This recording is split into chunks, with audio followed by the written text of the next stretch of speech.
Sinta tadi tegak, kita tegak. Lanang dan lain tegak, ya kan?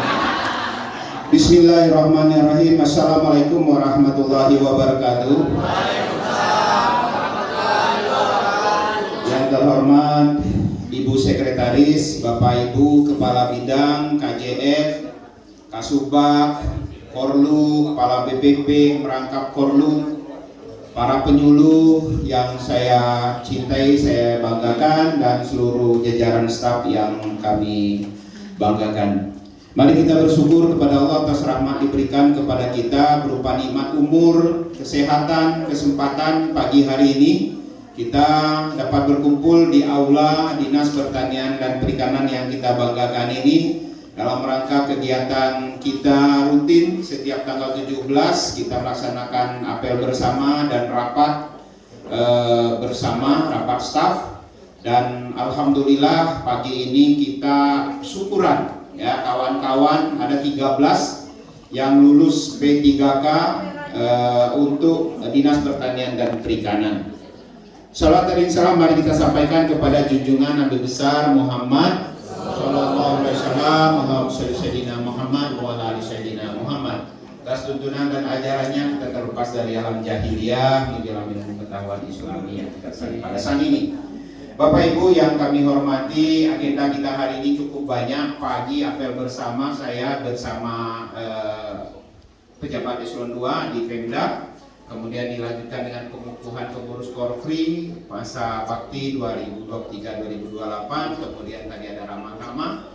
Dan sebenarnya schedule jam 9 ini rapat di Badan Anggaran mengenai pansus mengenai LP2B kita. Saya suruh Pak Kabid PSP Ridwan pergi sampai menunggu. Makanya saya minta tadi sambutan ini manakala saya dipanggil saya langsung pamit, ya kan? Yang pertama kami ucapkan selamat baik sebagai Kepala OPD maupun keluarga besar dari Dinas Pertanian dan Perikanan kepada kawan-kawan yang sudah diterima, dipercayakan dan dapat rezeki dari Allah sebagai P3K, ya. Di dalam undang-undang ASN itu hanya 2 kepegawaian, yaitu P3K dan PNS. Nah, kini kita menyebut ASN itu boleh kalau kita punya P3K, ya kan? Kalau selama ini tidak, kita PNS, bukan ASN. ASN kita ASN betul, tetapi bagian. Karena di dalam ASN itu kalau tidak salah di pasal 6 disebutkan ASN itu terdiri dari PNS dengan P3K. Nah, itu supaya dipahami, jangan ditolak ASN begitu. Nah, Bapak Ibu yang kami hormati, ini kita bersyukur alhamdulillah ya. Artinya wujud syukur itu kita dapat jamuan dari kawan-kawan P3K. Tapi makna yang lebih besar adalah kita lebih meningkatkan kinerja kita. Ya, itu bentuk wujud syukur. Kalau sama saja dengan yang lalu-lalu, nah itu tidak bersyukur, ya kan? Ya. Karena apa? Kita sudah berjanji bahwa kita akan bekerja sesuai dengan aturan, termasuk kawan-kawan di sini. Ya. Saya menuntut betul Bapak Ibu dalam berdoa di setiap sholat saya minta meningkatkan kinerja dari Dinas Pertanian dan Perikanan ini. Ya, dimanapun saya bekerja. Ya. Dan Allah itu yang memberikan bantuan. Tapi ya harapan saya menular kepada Bapak Ibu, kawan-kawan semua begitu. Tidak ada upaya yang bisa dicapai oleh kepala dinas manakala memang di bawahnya tidak mengikuti. Ya. Nah, saya ingin bercerita panjang, tapi mudah-mudahan ada waktu. Ya, saya sudah menginjak usia 59 tahun. Alhamdulillah ini mungkin yang baru kenal atau sudah lama kenal tapi tidak tahu riwayat saya. Ya, 14 tahun saya sudah memegang eselon 2. Mungkin satu-satunya di Kabupaten Jalangkong ini. Ya, ada 3 bupati dengan periode ya 2 bupati, 2 periode dan terakhir Pak Samsul ini insya Allah periode pertama dia saya akan pensiun. Ya. Artinya apa? Saya ingin bukan berarti saya ria, tidak, tetapi salah satunya saya bersyukur dan berdoa kepada Allah. Ya, banyak kawan-kawan mungkin yang fungsional relatif agak aman, tapi pejabat struktural tidak aman, ya kan? Bisa saja jangankan pejabat eselon 2, eselon 3 dan sebagainya bisa nunduk dan sebagainya. Tetapi apa yang harus yang ingin saya berbagi kepada Bapak Ibu jauh sebelum itu. Jadi ada kawan-kawan kemarin men-share ke lahan, ya kan? Saya bersyukur, ya, saya senang. Tapi itu sudah saya lalui, ya. riwayat pendidikan misalnya. Karena kenapa saya ingin menceritakan ini? Bahwa saya berasal dari keluarga yang tidak mampu. Tetapi dengan pendidikanlah dapat meningkatkan status sosial kita. Ya. Tetapi setelah kita mendapat pendidikan, dapat pekerjaan, cintailah pekerjaan itu. Ya. Dimanapun Bapak Ibu, ya, saya bekerja, ya, mengawali mungkin dari SD. Saya dulu tidak SD, saya di Madrasah Ibtidaiyah Negeri, ya, Curug, Min Curug. Saya selalu peringkat 1, mulai dari kelas 1 sampai kelas 6, ya. Kemudian SMP, nah SMP saya tidak mau masuk, kalau dulu biasanya Min masuk PGA, saya tidak mau tes di SMP 1. Nah di SMP 1 itu saya mulai dari kelas 1, banyak itu 9 lokal, ya kan. Saya ya kalau di SMP 1 saingannya berat. Saya selalu kalau di kelas saja bisa berprestasi, ya. Semester pertama itu ranking 3, sudah naik sampai naik kelas 2, ranking 2, kelas 2 sudah bisa ranking 1 seperti itu, dan kelas 3 ranking 1, tapi tidak bisa juara umum. Nah, saya melihat bahwa ini pembelajaran juga bagi kita.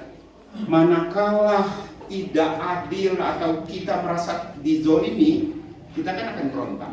Hal yang sama dengan kawan-kawan di sini, ya kan? Manakala memang tidak hadir, tidak ini, tahu-tahu ininya bagus gitu kan, konditennya bagus, atau memang naik pangkat, padahal tidak pernah ke lapangan dan sebagainya. Hal yang sama yang sudah saya alami di SMP, bayangkan ya. Makanya Pak Ibing, saya tidak mau masuk SMA 1 itu, karena akan terjadi hal yang sama. Orang-orang di SMP 1 itu semuanya akan masuk SMA 1. Saya lari masuk ke SMA 2. Ya, alhamdulillah di SMA 2. Kenapa? Selisih nilai saya hanya di olahraga, di keterampilan, yang notabene dia tidak benar olahraga, ya kan? Karena dia mungkin anak pejabat, anak guru dan sebagainya. Saya enggak, inilah oknum lah ya.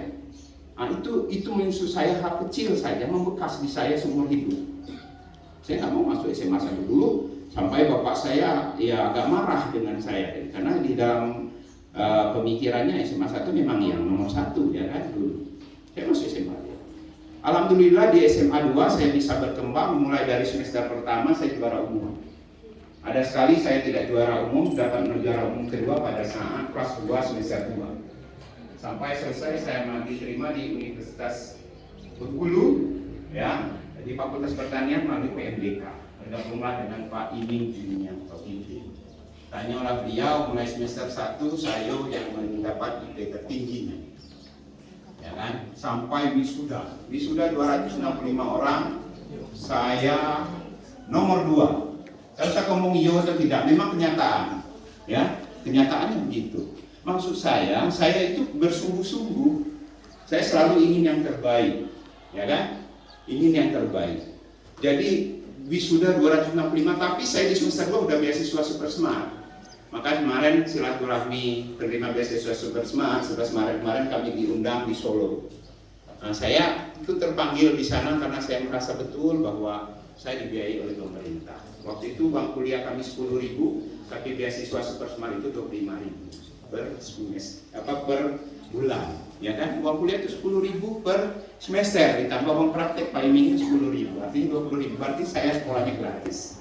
Ini apa maksud saya menyampaikan kepada Bapak Ibu, supaya mungkin kalau Bapak Ibu sudah lewat tuh waktunya, mungkin anak kita nanti, ya kan?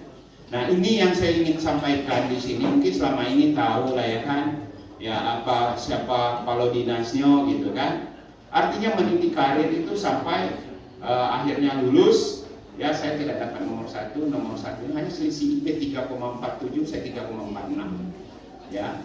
Ya, karena kami menerima beasiswa Super Smart, sama mungkin Bapak Ibu, tidak ada cita-cita saya mau masuk Pemda ini, saya mau jadi dosen. Tapi Allah menghendaki lain, mungkin terbaik atau itu tidak terbaik untuk kita, gitu. Tidak bisa menerima ini. Pada saat kita tes tidak lulus itu, pertanyakan tidak lulus itu di mana? Secara akademik aja kita seperti itu. Dan gampang sekali soal-soal kita. Tapi mungkin Allah, makanya saya meyakini kawan-kawan yang kemarin bayangkan, yang kenapa saya contohin Pak ini ntar lagi pensiun. P3K-nya baru sekarang dapat itu kan rahasia Allah. Allah yang berkehendak semua itu. Ya. Nah, ini maksud saya memotivasi, dan saya selalu sungguh-sungguh, dan saya tidak mau yang nomor 2, nomor 3 tidak pernah mau. Makanya setiap mengerjakan sesuatu itu kita sungguh-sungguh. Ya. Kemudian saya gagal untuk menjadi dosen di UIN, nggak lulus. Saya udah bekerja di perkebunan Agrisina sawit. Kita punya lahan 8.902 hektar. Ya, saya asisten kebun, merangkap juga diperbantukan oleh Pemprov untuk membina masyarakat berkebun sawit. Makanya kemarin ada Dinda Segatan baru kerja si ini kan, ya, belum apa-apa itu, naik itu biasa itu. Ya, saya mengurusin berapa desa dan 400 hektar untuk diadeli dan juga mengurusin itu. Dan tugas kami sama dengan Bapak Ibu penyuluh, makanya saya tidak canggung dengan kawan-kawan penyuluh bahwa mengajak masyarakat berkebun sawit itu tidak mudah. Binaan saya Kotobani, desa Kotobani itu, desa itu punya lahan, punya tanah adat, ya, lalu disertifikatkan oleh Agrisina masuk ke kelompok tani. Rata-rata 20 orang, satu orang itu lahannya 2 hektar yang disertifikatkan di waktu itu Bank Papindo. Mungkin Bapak Ibu kawan-kawan tidak mengenal Bank Papindo. Dulu ada itu Bank Pembangunan Indonesia. Nah di sana untuk 1 hektar itu plafon kreditnya 2.500.000, ya. Bisa membangun kebun dengan pola Bapak angkat. Apa yang kami lakukan pada saat itu, bagaimana mengajak masyarakat berkebun sawit. Jadi tidak mudah mengajak, ya sama lah mungkin dengan penyuluh, kawan-kawan manakala ada misalnya biosaka, ada apa, itu tidak mudah mengajak karena ini barang baru, ya kan? Nah, saya ceritakan ini Bapak Ibu, saya sungguh-sungguh. Saya mendapatkan apa ya, dipanggil sama direktur utamanya, Pak Nelson Manulu. Mungkin dia juga akan ingat seumur hidup sama dengan saya. Ada yang menyampaikan laporan ke beliau bahwa tanaman sawit saya itu ada pengaman namanya balok pengaman, tidak kasih paku. Jun, tanamanmu di Kotobani itu tidak, pengamannya balok pengaman itu tidak kasih paku. Jadi balok itu dikoak, ya dikoak, di bawahnya kasih paku, lalu diinikan ke pokoknya sawit. Nanti ada kawat atau beton untuk mainnya pakai pancang. Nah saya dilaporkan tidak dipasang paku. Allah memberikan saya untuk menjawab pertanyaan Bapak ini.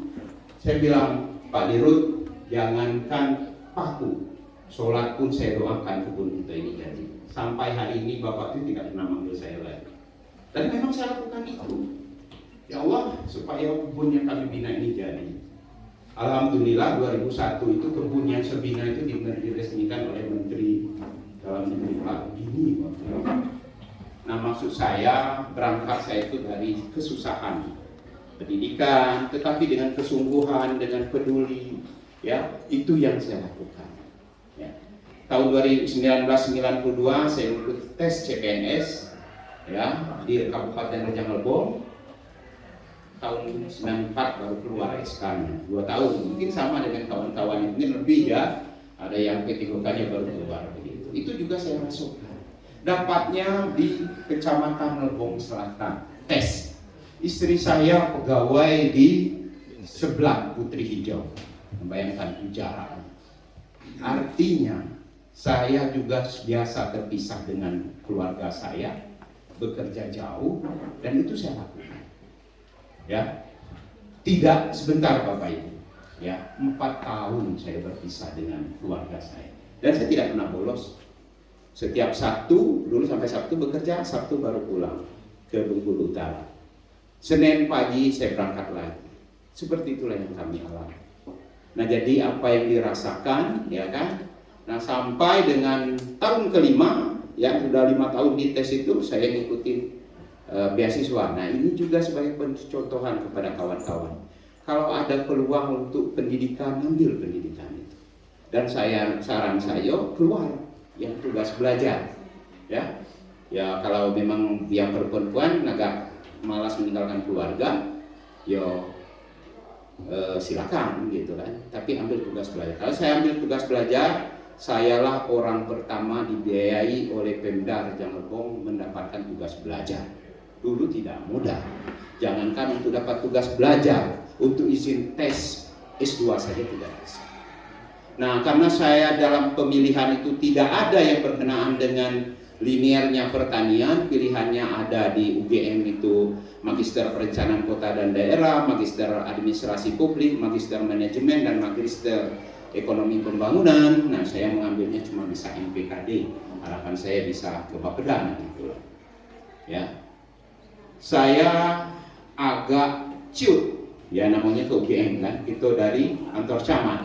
Pas pendaftaran itu ketemu dengan ini, namanya keren ya, salah satunya itu Pak William. Pak William dari mana Pak William?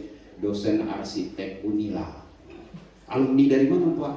Dari arsitek UGM. Itu dari kantor camat ini kan agak ya kan, mungkin Bu Ria melakukan ini hal yang sama, tapi Bu Ria di Bapeda waktu ngambil S2. Kemudian ketemu lagi Pak Nandang. Dari mana Pak Nandang? Dari itu juga, dosen arsitek. Nah, seperti itu. Udah ditunggu. Nah, ini kenapa saya sampaikan ini? Sebagai ini singkatnya, di UGM pun saya lulus tercepat dari 26 orang se-Indonesia. Ini bukan masalah pintar, tapi sungguh-sungguh. Ya. Nah, yang terakhir mulai pulang ke Bapeda, yaitu lahir lama di Bapeda, sampai ininya 2001, ya kan? 2001 di Bapeda, perjalanannya sampai dengan 2009. Saya 4 tahun di pejabat eselon 4 tahun di Kabid, setahun di sekretaris, promosi ke kepala Bapeda tahun 2009. Ya, nah di Bapeda pun biasa kami bekerja dengan yang pertama disiplin, yang kedua peduli, ya kan? Yang ketiga membangun kerjasama, ya kan? Yang tidak kalah pentingnya adalah meningkatkan rasa kekeluargaan, sama positif. Ya sama di sini. Itu ya. Kemudian 2012 saya diangkat kepala dinas kehutanan perkebunan. Saya diajak oleh kawan-kawan sebagai ketua forum DAS ke NTT. Ya kan, Sari Banding sana dia oleh BPDAS. Lalu di sana ada 40 kelompok tani kita yang dulu pernah bergabung saya di sana, 40 kelompok tani yang mendapatkan program KBR, kebun bibit rakyat. Ya. Nah, alhamdulillah dapat mendatangkan uang. Di Bapeda pun tidak ada program yang di nasional itu yang tidak masuk ke kita. Tapi itu kenapa bisa dilakukan? Ada komunikasi dengan orang. Ya, jejaring kita ya. Ya kan? Sebagai kepala OPD nanti kan yang kabin-kabin ini kan akan menggantikan saya di sini. Tapi harus punya kemampuan itu. Yang pertama disiplin, yang kedua peduli dengan orang, ya kan, membangun kerjasama, rasa kekeluargaan. Kemudian ada kawan-kawan penyuluh nih, ya 2013 saya dimutasikan ke badan penyuluhan selama 2 tahun. 3 kita dapat nasional, ya 2014 ya, BPP terbaik nasional, program kecil menanam dewasa memanen terbaik nasional, desa peduli kehutanan terbaik nasional. Akhirnya kita ke istana, diundang presiden. Semua itu adalah memang, padahal BP4K ya agak bermasalah juga karena memang hampir semua nonjok masuk ke BP4K kan, termasuk kalau BP4K, Kadis Pertanian, Kadis PU, ya kan. Nah, tetapi kan kita berbuat di sana, ya. Lalu di asisten 3 2015 sekaligus PLT Sekda. Nah, 2016 kita kembali ke Bapeda, 2018 ke Sekwan, 2019 akhir ke asisten 2, dan di 2021 November saya di Dinas Pertanian dan Perikanan. Semua perjalanan ini Bapak Ibu, saya selalu mengajak kita secara bersama kekeluargaan. Ya, saling peduli, ya kan? Tolonglah ada kegiatan-kegiatan fito pertanian ini ikuti, hadir.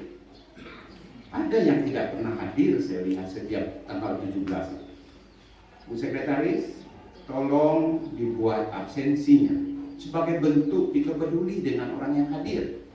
Dan punishment bagi yang tidak hadir, tegur. Ya, di dalam sakit itu kan seperti itu.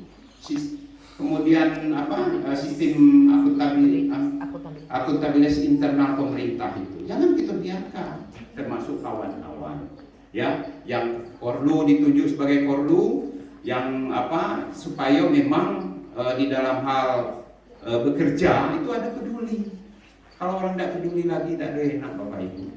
Itu ini udah ada banyak yang senior, tapi saya lebih kepada adik-adik ini. Tidak dia tidak peduli lagi nak masuklah kau situ, tidak ada.